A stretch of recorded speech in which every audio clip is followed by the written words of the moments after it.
नाही, मी या संदर्भामध्ये सविस्तर पत्रकार परिषद आज घेतली.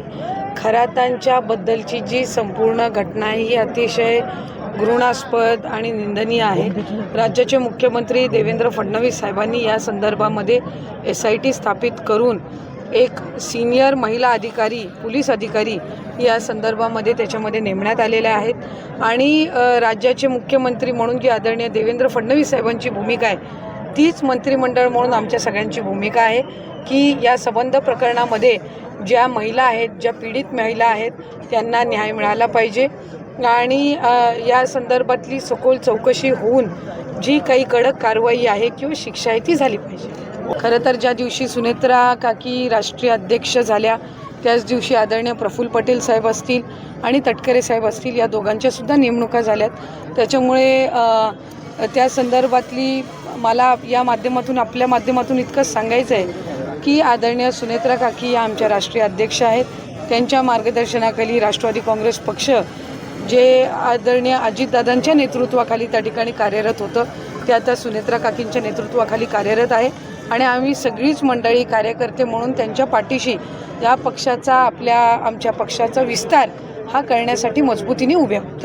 त्यांनी असं म्हटलं असेल ज्यांनी चुकी केली त्यांना भोगावं लागेल, ज्यांनी चूक केली असेल त्यांना भोगावं लागेल.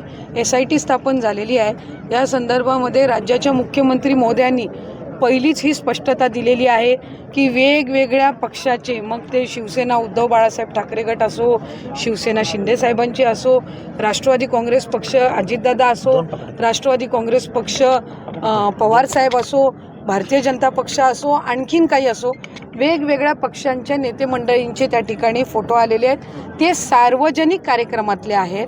कुठल्याही राजकीय नेत्याला, मग कुठल्याही राजकीय पक्षाचा असो, त्यांना खरातांबद्दलच्या या घृणास्पद कार्याची माहिती असण्याचं काही कारण नाही आणि त्यामुळे आपण कुठल्या फोटो आले, कुठलं काय आलं याच्यावरनं तर्कवितर्क लावण्यापेक्षा मूळ मुद्दा काय आहे की ज्या पीडित महिला आहेत त्यांना न्याय मिळाला पाहिजे, त्याच्यासाठीची म्हणून स्थापन केलेली SIT आहे. त्याच्यामुळे विषयांतर होण्यापेक्षा सर्व राजकीय पक्षाच्या नेत्यांना हा मिळालेला एक धडा आहे की आपण कोणाकडेही कुठल्याही पद्धतीनं, मग भविष्य असो, कोणाकडं काही कन्सल्टेशन असो, कोणाकडे सार्वजनिक कार्यक्रमामध्ये असो, भेटत असताना किती जबाबदारीने आपण सगळ्यांनी भेटावं हे खरातांच्या या संबंध प्रकरणातून सर्व राजकीय मंडळींना मिळालेला धडा आहे. पण हे सगळं असताना मूळ SIT स्थापन झालेली आहे आणि त्याच्यातून जे काही सत्य आहे ते त्या ठिकाणी समोर येईल.